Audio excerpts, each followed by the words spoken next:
ओम जय जय जय नमो हंताणं नमो सिद्धाणं नमो ऐर्याणं नमो वज्रायाणं नमो लोये सव्वसाङ्गं नमः समय साराय स्वानुभूत्या चकासते चित्स्वभावाय भावाय सर्वभावान्तरच्छिदे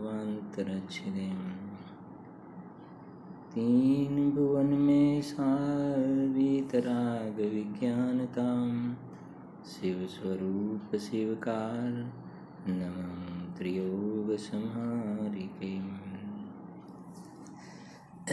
अध्यात्म प्रेमी आत्मज्ञानी पंडित श्री दौलतरामजी द्वारा रचित 6 ढाળા ગ્રંથમાં 5મી ઢાળમાં 12 ભાવનાના અંતર્ગત બોધિ દુર્લભ ભાવનાનો સ્વાધ્યાય આપણે શરૂ કરેલ છે। આ બોધિ દુર્લભ જેવા શબ્દ પણ જૈન શાસનમાં કાનમાં પડે છે, અન્યત્ર તો આવા બોધિ દુર્લભ એટલે શું, બોધિ કોને કહેવાય અને એની દુર્લભતાનું શું સ્વરૂપ છે, એવી બધી વાતો કાને પડવા માટે પણ જેટલું પુણ્ય હોવું જોઈએ ને, એ વર્તમાન આ હુંડાવસર્પિણી કાળમાં ખૂબ જ અલ્પ સંખ્યાવાળા, ઘણી અલ્પ માત્રામાં જીવોના એવા પુણ્ય છે કે આવી જાતિના ઉત્તમ જે ભગવાનની દિવ્ય ધ્વનિમાં આવેલી જે વાતો જે છે એ વાતો ભગવાનની ગેરહાજરીમાં પણ, સમવશરણની અનુપસ્થિતિમાં પણ, સમવશરણમાં ભગવાનની ઓમ ધ્વનિમાં આવેલી વાત સાંભળવાનું આપણને આવી જાતિના પ્રસંગો બનતા હોય છે। એ વગર પુણ્ય નથી હોતું, એ સંબંધમાં પણ જીવનું પુણ્ય હોય ત્યારે એવા નિયોગ બનતા હોય છે। તો ખરી વસ્તુ તો એ છે કે આવા પુણ્યની કદર કરવી જોઈએ। પુણ્યની કદરનો અર્થ પુણ્ય ઉપાધિ છે એવું સિદ્ધ નથી કરવું, પણ પુણ્યની કદર કહેતા આ પુણ્યના ફળમાં બોધિ દુર્લભ છે, એટલે કે સમ્યક દર્શન જ્ઞાન ચારિત્રની પ્રાપ્તિ દુર્લભ છે, અને વર્તમાનમાં તારી પાસે જે પુણ્ય છે, જે સંયોગો, જે અનુકૂળતા છે, એની અંદર તું આવી બોધિ પર્યાયમાં પ્રગટ કરી શકે એવી જાતિનું બહારમાં તારું પુણ્ય છે, એટલે એની કદર કરવી જોઈએ। એનો મતલબ એનો ઉપયોગ કરીને શુદ્ધોપયોગ પ્રગટ કરી લેવો જોઈએ। એનું નામ છે મુજ પુણ્ય રાશિ ફળ્યો અહો ગુરુ કહાન તું નાવિક મળ્યો। બીજા શબ્દોમાં કહીએ ને, મુજ પુણ્ય રાશિ ફળ્યો અહો, પુણ્ય ફળ્યું ક્યારે કહેવાય? એટલા માટે આપણે ઘણી વખતે પૂજ્ય સોગાનીજી સાહેબને પણ યાદ કરીને કહીએ છીએ કે સોગાનીજી સાહેબને પુણ્ય ફળ્યું કહેવાય, કેમ કે સોગાનીજી સાહેબના કાને વાત પડીને શબ્દ આત્મધર્મ મળ્યું એમને, તો આત્મધર્મ પ્રગટ કર્યો એમને, આત્મધર્મ મળ્યું અને એમાં જોયું કે આવશ્યક એક છે, 6 નથી, આવશ્યક તો એક છે, અને જ્ઞાન અને રાગ જુદા છે। બસ આવું જે મળી ગયું ને, અને અંદર આત્માના આશ્રય ધર્મ પ્રગટ કરી લીધો, બોધિ એટલે કે સમ્યક દર્શન જ્ઞાન ચારિત્ર પોતાની પર્યાયમાં પ્રગટ કર્યા, એનું નામ કહેવાય કે પુણ્ય ફળ્યા એમ કહેવાય, એનું નામ પુણ્ય ફળ્યા એ કહેવાય। તો આ જે કહેવાય ને વાચક વાચ્ય સંબંધ આપણે ભણ્યા છીએ, વાચક વાચ્ય સંબંધ, જે મોબાઈલ એવો શબ્દ બોલતા મોબાઈલ નામનો પદાર્થ આપણા ખ્યાલમાં આવે છે, કોમ્પ્યુટર એવો શબ્દ બોલતા કોમ્પ્યુટર નામનો પદાર્થ આપણા જ્ઞાનમાં જણાય છે, એવી રીતે બોધિ દુર્લભ એવો શબ્દ આવતા એ બોધિ દુર્લભનું વાચ્ય શું છે એ આપણા જ્ઞાનમાં ખ્યાલમાં તો એક વિકલ્પવાળી દશામાં પણ એનું એ કોને ઇન્ડિકેટ કરે છે એવું આપણને એ સંબંધીની જાણકારી હોવી જરૂરી છે. અને આ 12 ભાવના જે છે એ સંવરના જે કારણો જે છે, તત્વાસૂત્ર ભગવાનની દિવ્યધ્વનિમાં જે સંવરના કારણો અને જે તત્વાસૂત્ર ગ્રંથમાં રાજવાર્તિક શ્લોક વાર્તિક બધી જે આપણે મોક્ષમાર્ગ પ્રકાશકના આધારે વાત પણ કરી હતી કે ગુપ્તિ, સમિતિ, ધર્મ, અનુપ્રેક્ષા, પરિસજય, ચારિત્ર, એમાં આ અનુપ્રેક્ષા એક શબ્દ આવ્યો. અનુપ્રેક્ષા એટલે ભાવના, અને આ સંવરના કારણમાં અનુપ્રેક્ષા બતાવી. બરાબર વાત સમજવી. સંવરના કારણમાં અનુપ્રેક્ષા બતાવી. બરાબર.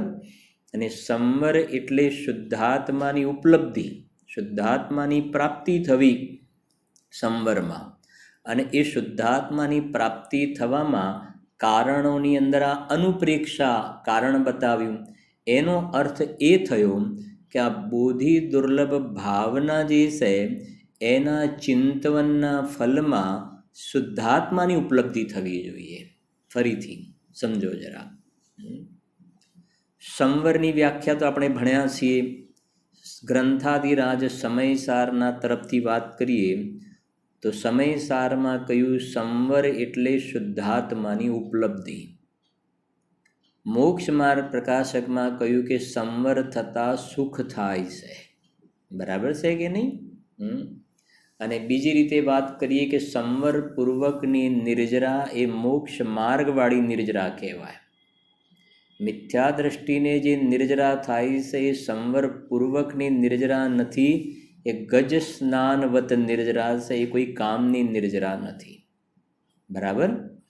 તો સંવર પૂર્વકની નિર્જરા એટલે સંવરમાં શુદ્ધાત્માની ઉપલબ્ધિ, અને શુદ્ધાત્માની ઉપલબ્ધિ થતાં કહ્યું ને સંવર લહી સુખ અવલોકે, સુખ અવલોકે. અને એ કહે છે એના કારણમાં 12 ભાવના બતાવી, આ કારણ બતાવ્યા. તો એમાં આ જીવ આ 12 પ્રકારની ભાવનાઓનું ચિંતન કરે છે. એમાં એક એક ભાવનાનો આ જીવ શાંત ચિત્તથી વિચાર કરે તો દરેક ભાવનાની અંદર આ ત્રિકાલી ધ્રુવ ભગવાન આત્માની અંદર અભેદ બુદ્ધિ કરવાની વાત પડેલી છે. એક 2-5 મિનિટ આપણે નજર નાખીએ તો ખ્યાલ આવશે. આ જે અનિત્ય ભાવના જે છે, અનિત્ય ભાવનાની અંદર સંસારની ક્ષણભંગુરતા, સંયોગોની ક્ષણભંગુરતાનું જ્ઞાન કરાવી અને અંદરમાં પોતાનો શાશ્વત જે શુદ્ધાત્મા અનાદિ અનંત છે ને એના સમીપમાં જવાની વાત છે. અશરણ ભાવનાની વાત કરવામાં આવે તો કહેવાય છે કે બહારમાં મણિ મંત્ર તંત્ર કોઈ તને શરણ નથી, તારો શુદ્ધાત્મા જ તને શરણ છે. તો જેમ અનિત્ય ભાવના નિત્ય એવા ભગવાન આત્માની પાસે લઈ જાય છે, અનિત્ય પદાર્થનું લક્ષ્ય છોડી અને જે નિત્ય ધ્રુવ એવા ગાયકની પાસે લઈ જાય છે, અનિત્ય ભાવનાના ચિંતવનનું ફળ. અશરણ ભાવનાના ચિંતવનનું ફલ પોતાના શુદ્ધાત્માના શરણમાં જવાની વાત છે. સંસાર ભાવનાની ચિંતવનનું ફલ સંસારમાં જીવ દુઃખી છે, ચૌ ગતિ દુઃખ જીવ ભરે હે, તો કહે છે પંચમ ભાવના શરણમાં ચાલ્યો જા. એકત્વ ભાવનાના સ્વરૂપનો જે વિચાર કરે ત્યારે ખ્યાલ આવે છે કે આ એકત્વ વિભક્ત ભગવાન આત્માનો જીવે પરિચય નથી કર્યો, માટે જીવ દુઃખી થઈ રહ્યો છે. અન્યત્વ ભાવનાનો વિચાર કરવામાં આવે ને, એકત્વ ને અન્યત્વ અસ્થિ નાસ્તિ વાળી વાત છે. અન્યત્વ ભાવનાનો વિચાર કરવામાં આવે તો કે મારા શુદ્ધાત્માથી આ જગતના બધા પદાર્થો અન્ય છે. નાસ્તિ સર્વોપી સંબંધ, મારે એની સાથે કોઈ સંબંધ નથી. અન્યત્વ ભાવના. પછી કઈ આવશે? કઈ? અશુચિ ભાવના.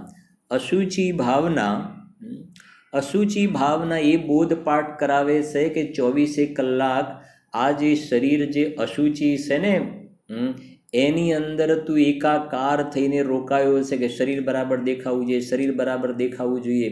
અને હમણાં જ મારે વચ્ચે વાત નીકળી હતી, ક્યારેક ક્યારેક વાત પણ નીકળે છે, આ કોવિડ ચાલી રહ્યો છે ને, કોરોનાનું, તો આ બધાને કમ્પલસરી પહેરવાના થઈ ગયા ને માસ્ક. હવે ગમે તેવું બધું ટાપ ટીપ થઈને હરવા ફરવાનું બધા ચક્કર હતા કે બરાબર ચહેરો બરાબર દેખાવું જોઈએ, ચહેરો બરાબર દેખાવું જોઈએ, બરાબર દેખાવું જોઈએ. લાલ લીલા જે બધા ટપકા બધું જે કાંઈ કરતા હોય ને બધું મોઢાને શણગારવાના, પણ હવે બધું શણગારે પછી આ પહેરવાનું છે, શું કરવાનું? પણ આ સરવાળે તો પાછો રસીઓ તો છે જ ને. એટલે માસ્ક પણ અલગ અલગ ડિઝાઇનવાળા આવી ગયા હવે ને. જોઈએ છે કે નથી જોતા? બોલો હવે. મેચિંગમાં માસ્ક. હવે માણસને અને વચ્ચે હમણાં તમે પણ જોયું પણ હશે, એક જમાનો એવો હતો કે આ બળદ વગેરેને માસ્ક પહેરવા પડતા હતા. બળદને માસ્ક પહેરવા એનો પાપનો ઉદય હતો અને માણસને માસ્ક નહોતા પહેરવા પડતા. આજે કેવો ઉદય આવ્યો છે કે નહીં? આ બધી પ્રકૃતિ બોલો શું ચાલે છે? એ પશુઓ વગર માસ્કે ફરે છે અને આ 2 પગવાળો મનુષ્ય માસ્ક યાદ કરીને ઘરની બહાર નીકળે છે, યાદ કરીને ઘરની બહાર નીકળે છે માસ્ક. બોલો કેવી છે? બહારમાં ખુલ્લો હવા કે સારી હવા, પણ માસ્ક પહેરો છે એની સારી હવા. અને એની અંદર પણ પાછો જીવ રોકાય છે કે બહાર સારી ખુલ્લી હવા, હજુ એને ખુલ્લી હવા. હવે એકેન્દ્રિયમાં તું વાયુકાયમાં જન્મ નથી લીધો તે હજુ પણ એને અંદરમાં ચૈતન્યનો રસાસ્વાદ લેવાના પરિણામ બનતા નથી અને સાતા વેદનીયની રાહ જોઈ રહ્યો છે. કાગના ડોળે સાતા વેદનીની રાહ જોઈ રહ્યો છે કે આ જાય ક્યારે, આ ક્યારે મટશે. તારો દેહ પર્યાય છૂટીએ જશે એવું એ બને કે ના બને?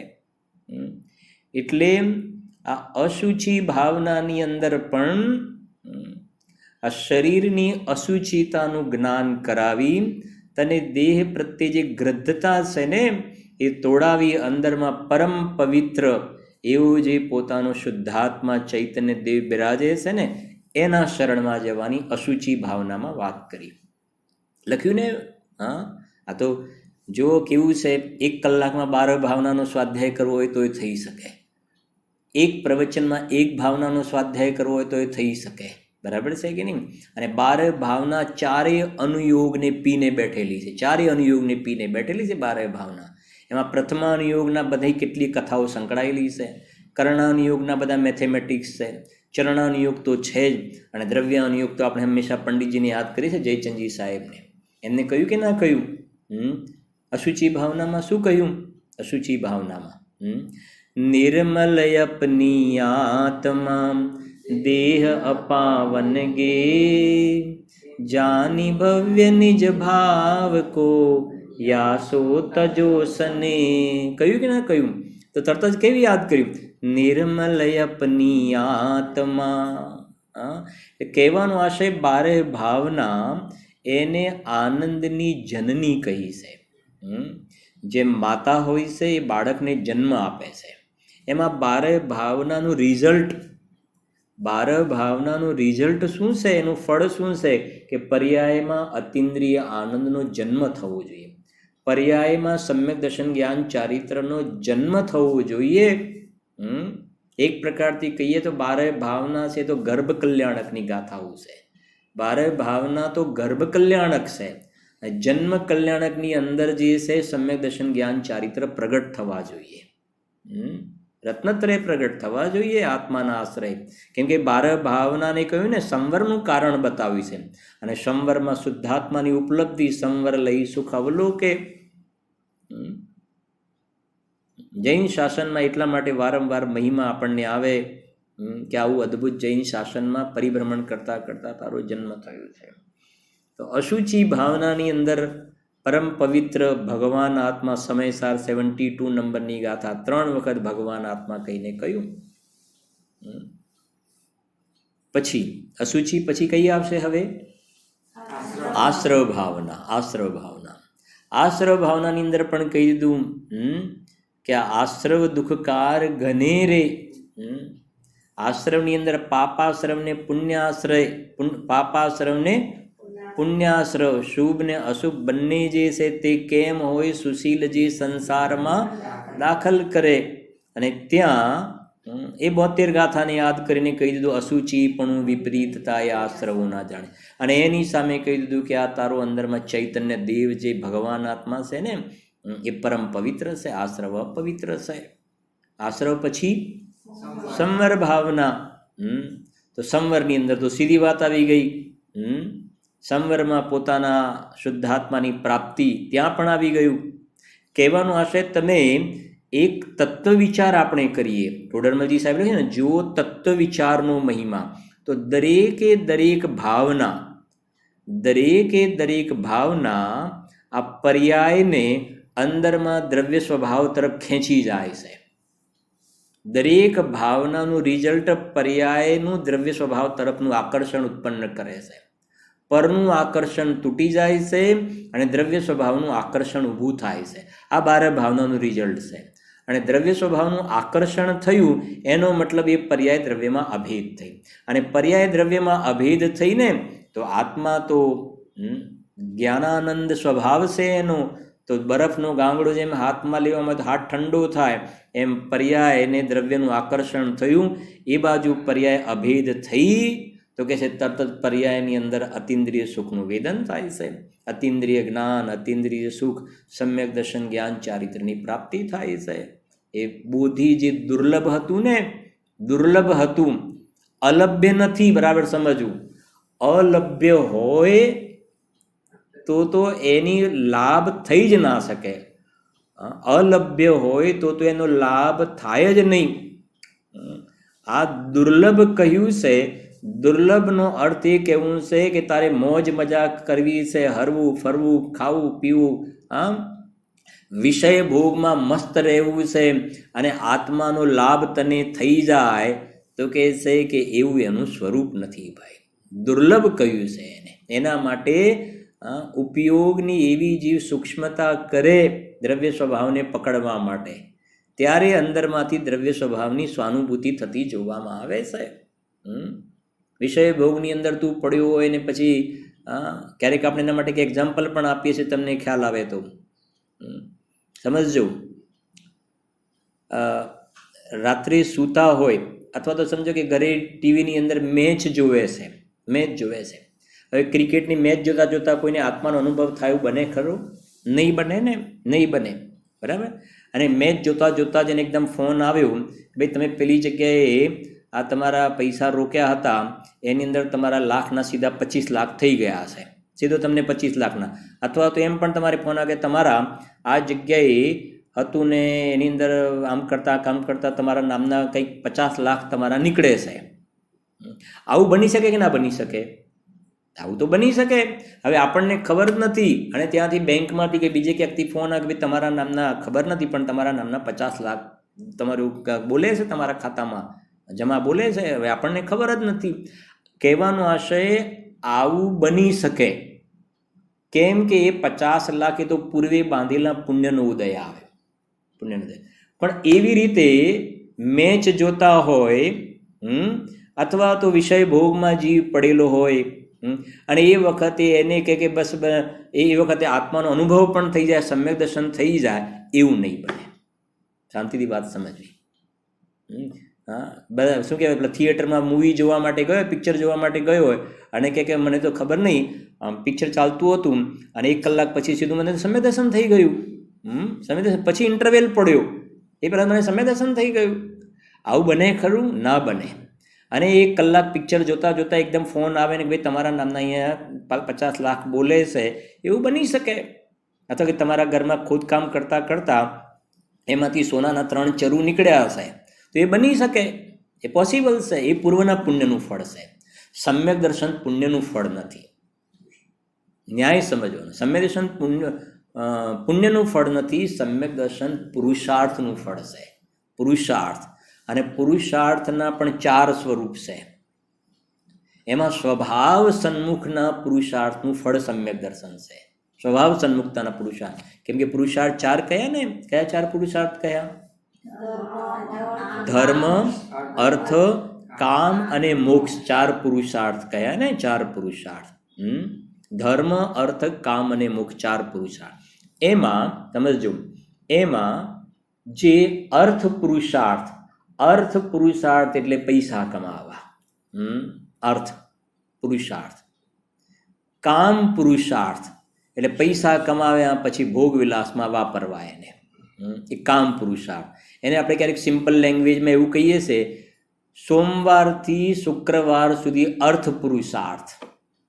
નહીં સમજી ગયા ને? હવે સોમવારથી શુક્રવાર સુધી અર્થ પુરુષાર્થ, અને શનિ અને રવિ હોટલો અને પિક્ચર જોવા જવાનું, હરવા ફરવા, ગાર્ડન, બીજું ત્રીજું આઉટિંગ, એ કામ પુરુષાર્થ.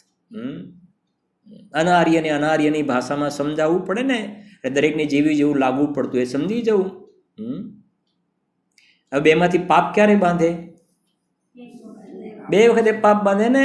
હા, બરાબર. પૈસા કમાવા માટે પાપ બાંધે ને પૈસા વાપરીને પાપ બાંધે. એને કહેવાય, એ બંને પુરુષાર્થ છે ને એ પાપના પુરુષાર્થ છે. પુરુષાર્થ તો કરો પણ પાપનો પુરુષાર્થ, પાપ બંધાય છે. હવે કયા 2 બાકી રહ્યા? ધર્મ પુરુષાર્થ અને મોક્ષ પુરુષાર્થ. ધર્મ પુરુષાર્થ, ધર્મનો અર્થ અહીંયા પુણ્ય બાંધવું, કશાયની મંદતા, ભગવાનની પૂજન કરે છે, ભક્તિ કરે છે, તત્વચર્ચા કરે છે, સ્વાધ્યાય કરે છે, યાત્રાના પરિણામ. તો એ બધી જે મંદ કશાયના પરિણામ છે ને, મંદ કશાયના, એનાથી પુણ્યનો બંધ થાય છે. મોક્ષ નથી થતો, પુણ્યનો બંધ. એ ધર્મ પુરુષાર્થ. અને 4થા નંબરમાં છે મોક્ષ પુરુષાર્થ. અને મોક્ષનો જે પુરુષાર્થ છે ને, એ મોક્ષનો પુરુષાર્થ સ્વભાવ સન્મુખતામાં થાય, સ્વભાવ સન્મુખતામાં. અને અનાદિકાલથી આ જીવને એક સમય માત્ર સ્વભાવ સન્મુખ દ્રષ્ટિ નથી થઈ. અનાદિકાલથી આ જીવે ખોટનો જ ધંધો કર્યો છે, લોસનો બિઝનેસ ચાલે છે. દિન રાત શુભાશુભ ભાવો મેં મેરા વ્યાપાર ચલા કરતા. પૂજ્ય બેનસીના વતનામૃતમાં બોલશે, આપણે ખોલાવતા નથી અત્યારે. અનાદિકાળથી આ જીવને એક સમય માત્ર શુદ્ધોપયોગ નથી થયો. 3 પ્રકારના ઉપયોગ છે, અશુભ, શુભ અને શુદ્ધોપયોગ. તો એક સમય માત્ર શુદ્ધોપયોગ થયો નથી. અને શુભ ને અશુભ પરિણામ એટલે કે તું ઊંઘે છે માટે કર્મ આવે છે. તો સમજો જરાક આખી વાત, કે જે સંવરની વાત કરીને, તો સંવરમાં થયું શુદ્ધાત્માની ઉપલબ્ધિ, અને શુદ્ધાત્માની ઉપલબ્ધિ થઈ ગઈ ને, તો એના પરથી આપણી ચર્ચા ચાલી કે આ 12 ભાવના જે છે, બરાબર સમજવું, 12 ભાવના શેની જનની છે? આનંદની જનની છે. અને આનંદ શેમાં ભરેલો છે? આત્મા આનંદનો સાગર છે. સુખ જલનિધિ પૂર, ક્લેશવારાસી પાર. 54 નંબરનો શ્લોક, નિયમસાર ગ્રંથ રાજનો. તો એ કહે છે, આ જેમ કે માતા બાળકને જન્મ આપે છે, એમાં 12 ભાવનાના ફળમાં આનંદનો પર્યાયમાં જન્મ થવો જોઈએ. આનંદનો જન્મ થવો જોઈએ. તો આનંદનો જન્મ કેવી રીતે થશે? કે 12 ભાવનાના ફળમાં સ્વભાવનું આકર્ષણ થાય. એટલે તું રૂચતા જગતની રુચિ આળસે સૌ. આનું નામ કહેવાય ને યુક્તિનું અવલંબન, આગમનું સેવન, અને પછી બીજો કયો બોલશે? યુક્તિનું અવલંબન. તો ન્યાયથી, યુક્તિથી સમજાવ્યું કે તને આ બધા પુણ્યના ફળમાં સંયોગો મળ્યા ને, અજ્ઞાન દશામાં આ મોહી જીવને એમ લાગે છે કે જાણે આ બધું કાયમ રહેવા વાળું હોય, એને એમ લાગે છે કે કાયમ જાણે રહેવા વાળું હોય. પણ અનિત્ય ભાવના એ સમજાવે છે કે ભલા માણસ, તું મોટી ગંભીર ભૂલ કરી રહ્યો છે, આ કાયમ રહેવા વાળું નથી, તું ચાલ્યો જઈશ, આ બધું પણ વિખરાઈ જશે. એટલે એ બધા જે બહારના આકર્ષણો જે છે ને, એ આકર્ષણો પ્રત્યે ત્યાં બ્રેક લગાવે છે.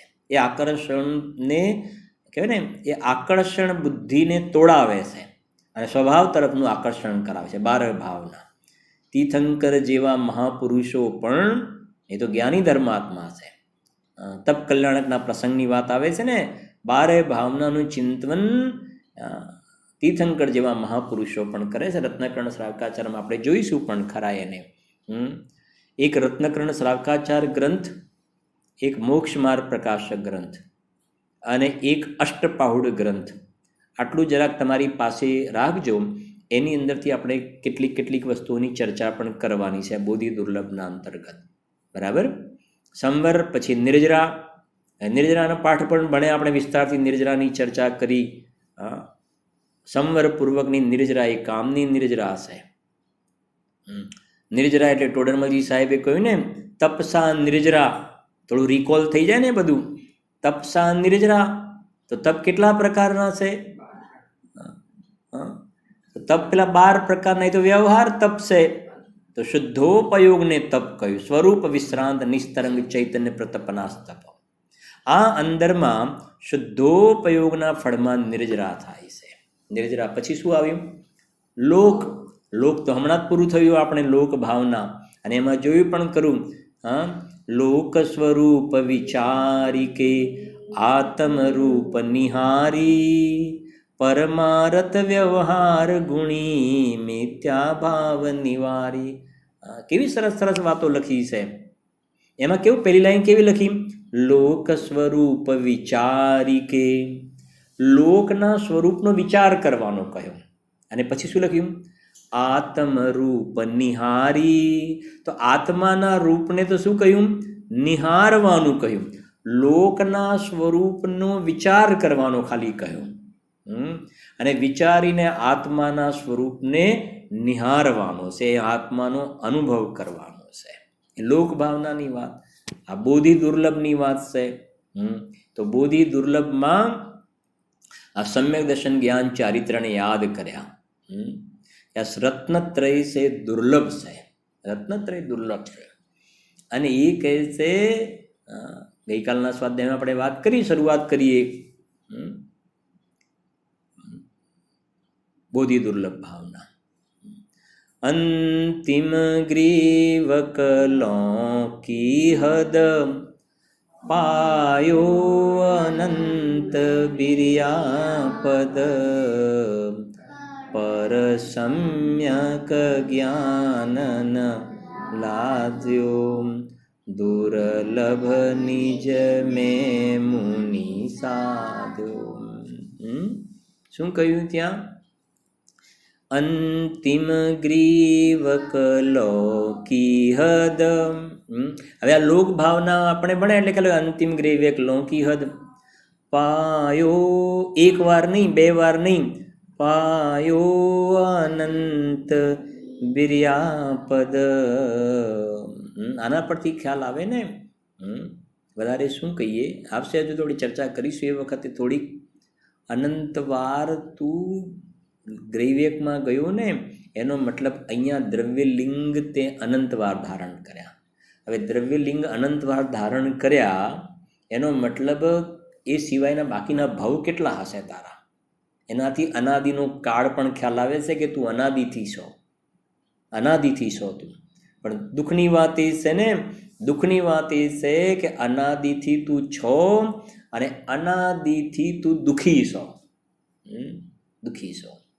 ઘરમાં એક વ્યક્તિ બીમાર હોય અને બીમારી લંબાય, 1 મહિનો, 2 મહિના, 3 મહિના બીમારી લંબાય તો શું થાય છે? બધાને, ઘરવાળાને અકળામણ થઈ જાય છે ને. ખાટલો ખાલી થાય તો સારું હવે. 3-4 મહિના, 6 મહિના બીમારી લંબાય, તો બધાને આકુળ વ્યાકુળ થઈ જાય છે. અને એમાં જુઓ તો ખરા, વર્તમાનની આ જે બીમારી ચાલે છે એમાં તો પતિ પત્ની 2 હોય તો એ કોઈને કેવા પ્રકારના ઉદય તો જુઓ. અને આ જ બતાવે છે ને, સબ સ્વાર્થ કે ભીરી કેમ નથી મળતા? શું ને કે પણ સાચવવું પડે છે કે નહીં? આ બિલકુલ પિક્ચર ક્લિયર દેખાય છે ને. તો જરાક વિચાર કરીએ, જગતની અંદર લૌકિકમાં 4-6 મહિના બીમારી ચાલે ને, તોય આને અંદરમાં સહન થતું નથી. પોતે જાતે કંટાળી જાય છે. બીજા તો બાજુમાં રહો, પણ પોતે જાતે સ્વયં 4 સમય કે હવે હું અકળાઈ ગયો છું, હું પોતે જ કંટાળી ગયો છું ને. અહીંયા કહે છે અનંત કાળથી બસ તું બીમાર જ છો. અનંત કાળથી બીમાર છો. ક્યાં લખ્યું છે? કહેશો આવી વાત? આ 4-6 મહિનાનો રોગ કયો ને, આ જીવ તમને એક જ મિનિટમાં ખ્યાલ આવી જશે. અનાદિકાળથી આ જીવ રોગી છે એવું ક્યાં લખ્યું છે? मैं तो अनादि से रोगी हूँ, उपचार कराने आया हूँ, तुम सम उज्ज्वलता पाने को उज्ज्वल जल भर कर लाया हूँ. આવે છે કે નહીં? પહેલી લીટી લખી છે કે નહીં સ્પષ્ટ? मैं तो अनादि से रोगी हूँ, છે કે નહીં? अनादि से रोगी हूँ. પછી ઉપચાર કરાને આયા હું. કેવા સરસ લાઈનો એક એક જુઓ તો ખરા. રોગી હોય તો ઉપચાર તો કરવો પડશે રોગ મટાડવા માટેનો. તો વાસ્તવમાં ખરેખર જોવામાં આવે તો આ શરીરનો રોગ નહીં, ત્યાં કેવું છે કે અનાદિ સે રોગી હું. તો કયો રોગ? અતીત કયો રોગ?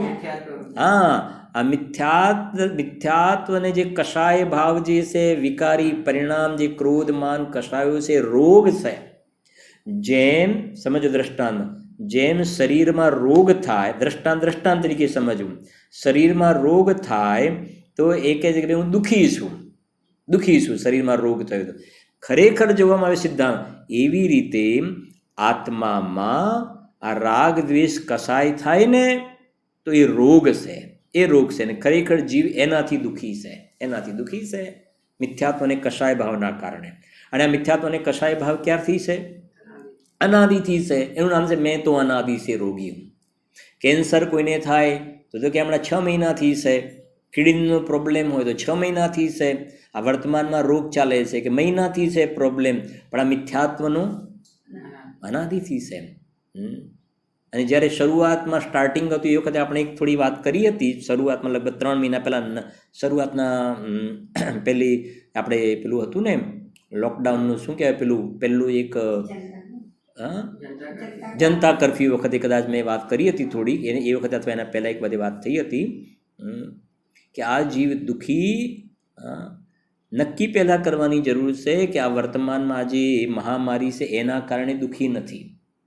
દુઃખી જે છે એ મિથ્યાત્વના કારણે દુઃખી છે. તો તારે જે ઉપાય, બહુ શાંતિથી એક વાત સમજવી, વર્તમાનમાં આ મહામારીના કારણે તું દુઃખી નથી, તું દુઃખી મિથ્યાત્વ અને કષાય ભાવના કારણે છે. અને એ સમજો, મિથ્યાત્વ અને કષાય ભાવને મટાડવાનો ઉપાય તારી પાસે છે, એની વેક્સિન તારી પાસે છે. ભગવાને એમના જ્ઞાનમાં જોઈને વેક્સિન એમની દિવ્યવાણીમાં આવેલી છે મિથ્યાત્વ કષાય ભાવને મટાડવાની. અને આ બહારની જે વાત છે ને એ તો મટવું ના મટવું પુણ્ય પાપના ઉદયને આધીન છે, અને એના કારણે તો દુઃખી છો જ નહીં. ખરેખર ન્યાય તો આ છે, ન્યાય આ છે. એક સિમ્પલ એક એક્ઝામ્પલ આપું તમને. પહેલાં અલગ અલગ રીતે એક્ઝામ્પલ આપેલા છે, એક બીજો હમણાં દ્રષ્ટાંત થોડો ખ્યાલ આવ્યો કે એક સમજો કે એક ઘર છે, એની અંદર નવી જ બધી વ્હાઇટ ટાઇલ્સ બધી નવી લગાવી દીધી બધી, બરાબર છે કે નહીં? પણ એમાં બધું લગાવીને કમ્પ્લીટ, પણ એમાં જ્યારે આવવાનું થાય ને ઘર ખોલીને, રાતના ટાઈમે જ આવવાનું થાય, રાતના ટાઈમે. અને ઘરની અંદર જે બલ્બ લગાવેલો હતો ને, એ બલ્બ પેલો પીળા કલરનો જીરોનો બલ્બ કહેવાય ને, પીળા કલરનો જીરો બલ્બ એવો લગાવેલો. એટલે લાઇટ ચાલુ કરીને જોવા તો કે આ બરાબર નથી લાગતી, આ ટાઇલ્સ બરાબર નથી. ઓર્ડર કરી દો, બધું ટાઇલ્સો બધી બદલી કાઢજે યાર પ્લીઝ, આપણને આ બધું બિલકુલ આવું જૂની ટાઇલ્સ લાગે, જૂની ટાઇલ્સ લાગે. બદલાવી કાઢીને ફરી લગાવી, ફરી પેલા ભાઈ સાહેબ રાતના ટાઈમે, અરે યાર કે આ તો એવું ને એવું જ તે ઊંધું માર્યું કામ. હા, પછી પેલા કે સાહેબ તમે કહો છો મને તો કશું કરમ વાંધો નથી, પણ ટાઇલ્સ તો ચકચકાટ બિલકુલ વ્હાઇટ એન્ડ વ્હાઇટ છે, એકદમ ટનાટન છે એકદમ. અરે હોતું હશે કે અરે મેં જોઈને રાત્રે આવે કે જોવા યાર આવું છે કે સાહેબ અરે બને નહીં, તમારી ભૂલ પડે છે. કે શું ભૂલ પડે છે? એકચ્યુઅલી સાહેબ પ્રોબ્લેમ ટાઇલ્સનો નહીં, પ્રોબ્લેમ લાઇટનો છે. તો એ જીરોનો બલ્બ કાઢી નાખ્યો પીળા કલરનો, એની જગ્યાએ સરસ મજાની લાઇટ લગાવી દીધી, વ્હાઇટ કલરની ટ્યુબલાઇટ વગેરે. અરે યાર આ તો ટનાટન છે ને બધું બિલકુલ. આ વિચાર કરીએ ને તો ખ્યાલ આવે.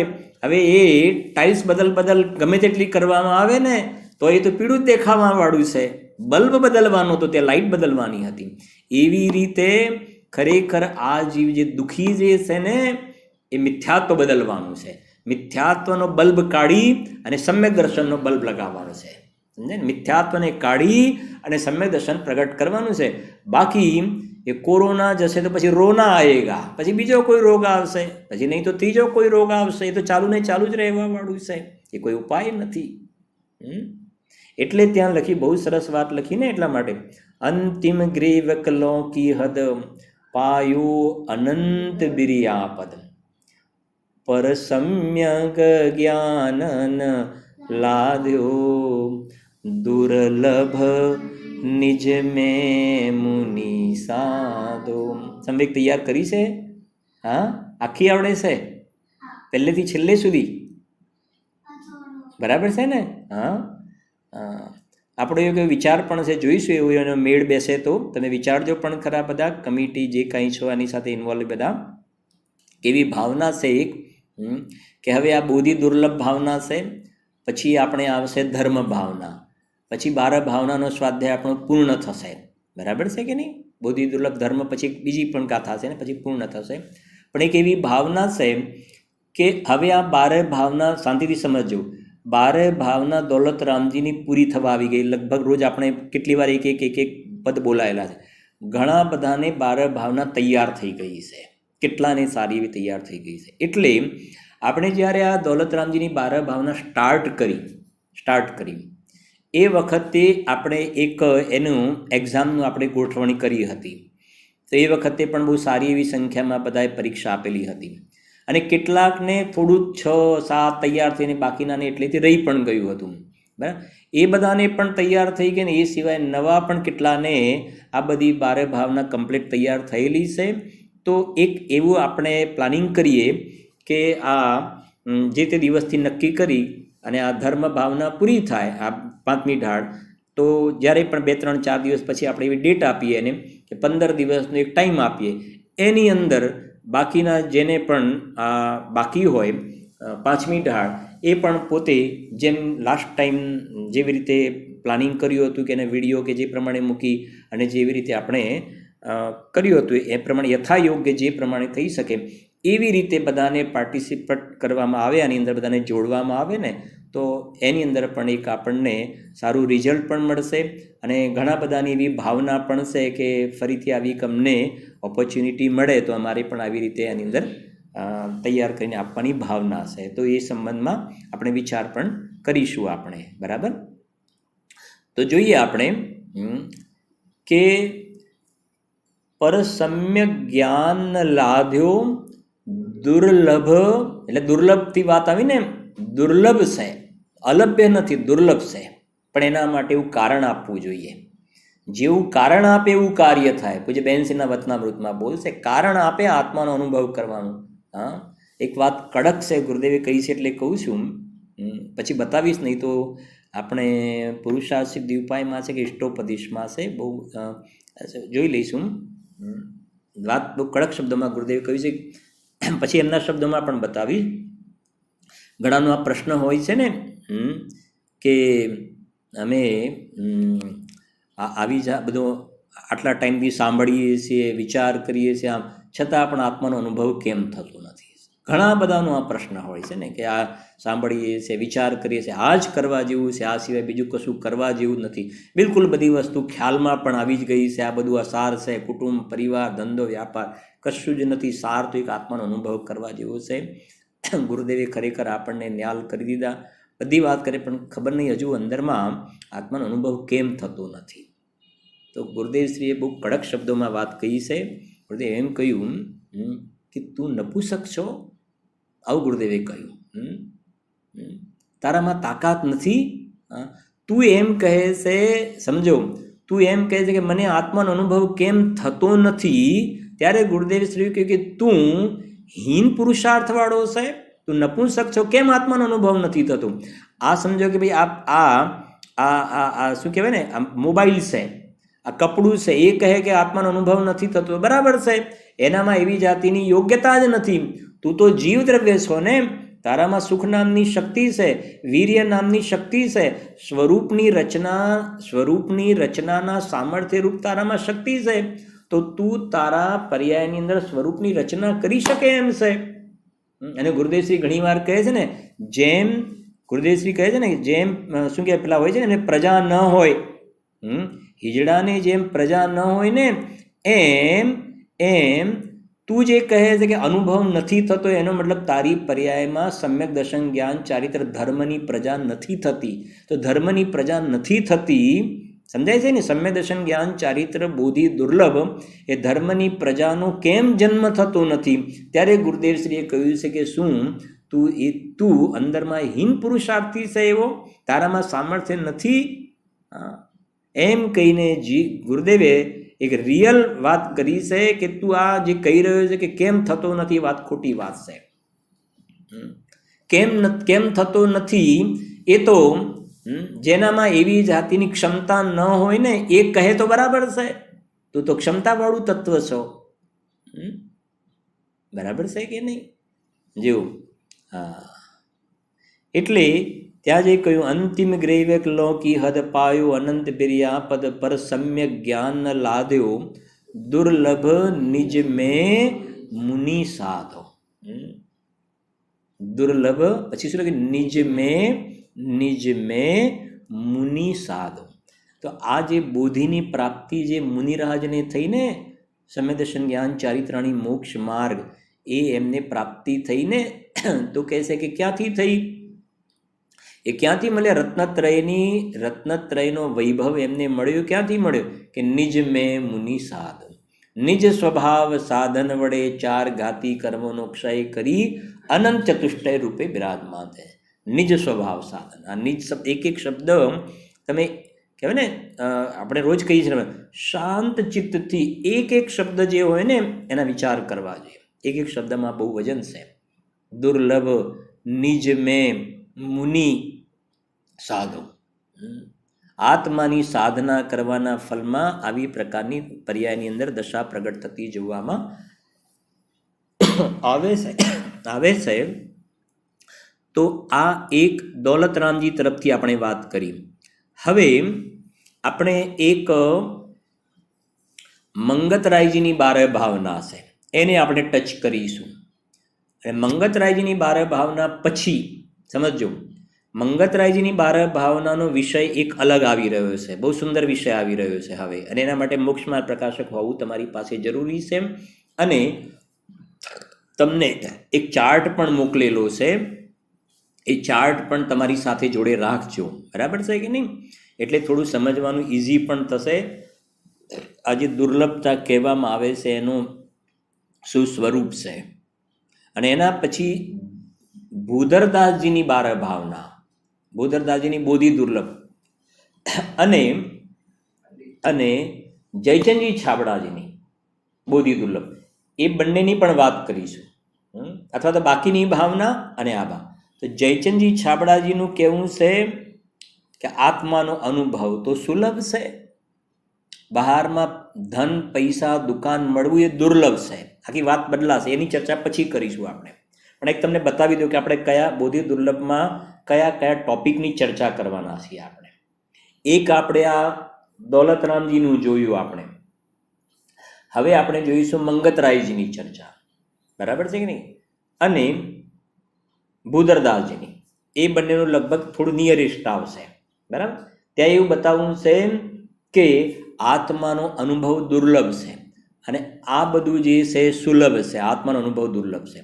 જ્યારે જયચંદજી પંડિતજીની ભાવનાનો સ્વાધ્યાય કરીશું ને, એની અંદર આ શૈલી આવશે કે આત્માનો અનુભવ સુલભ છે અને આ લાડીવાડી ગાડી મળવા એ દુર્લભ છે. આખું પલટો આવશે. ખ્યાલ આવી ગયો ને આટલી વસ્તુ? પછી એક આપણે ચર્ચા કરવાના છે આની અંદર. ટોડરમલજી સાહેબે સમ્યક જ્ઞાન ચંદ્રિકા નામનો જે ગ્રંથ લખ્યો, કર્મકાંડ જીવકાંડ, બરાબર છે? એની પીઠિકામાં, સમ્યક જ્ઞાન ચંદ્રિકાની પીઠિકાની અંદર દુર્લભતાનું વર્ણન કરતા મનુષ્ય પર્યાયની અંદર શાસ્ત્ર અભ્યાસ માટેની દુર્લભતાનું વર્ણન કરતા દ્રવ્ય, ક્ષેત્ર, કાળ અને ભાવ, દ્રવ્યથી દુર્લભ ક્ષેત્રથી દુર્લભ, કાળથી દુર્લભ અને ભાવથી દુર્લભ, આ મનુષ્ય ભાવની દુર્લભતા, દ્રવ્ય ક્ષેત્ર કાળ ભાવથી દુર્લભતા, આની આપણે એક ચર્ચા કરવાની છે. અને એક ચર્ચા જે આપણે કરવાની છે એ અષ્ટપાઉડ ગ્રંથની અંદર અંતર્મુહૂર્તમાં આ જીવ એવા પણ ભવ ધારણ કરે છે, 66,336 વખત જન્મ મરણ કરી નાખે છે. એ સાથે રિલેટેડ બહુ જ 3 વૈરાગ્ય પ્રેરક ગાથા જે છે, જે આ બોધિ દુર્લભ પ્રકરણ સાથે કનેક્ટેડ છે, એની આપણે ચર્ચા કરવાની છે. આવતીકાલના સ્વાધ્યાયની અંદર આપણે મંગતરાયજીની 12 ભાવનાનો સ્વાધ્યાય શરૂ કરીશું અને એની અંદર મોક્ષ માર્ગ પ્રકાશક ગ્રંથનો આધાર લઈશું. બીજો અધિકાર, એની અંદર નિત્ય નિગોદ અને ઇતર નિગોદવાળું જે ટોપિક છે એનો આધાર લઈને આપણે ચર્ચા કરીશું.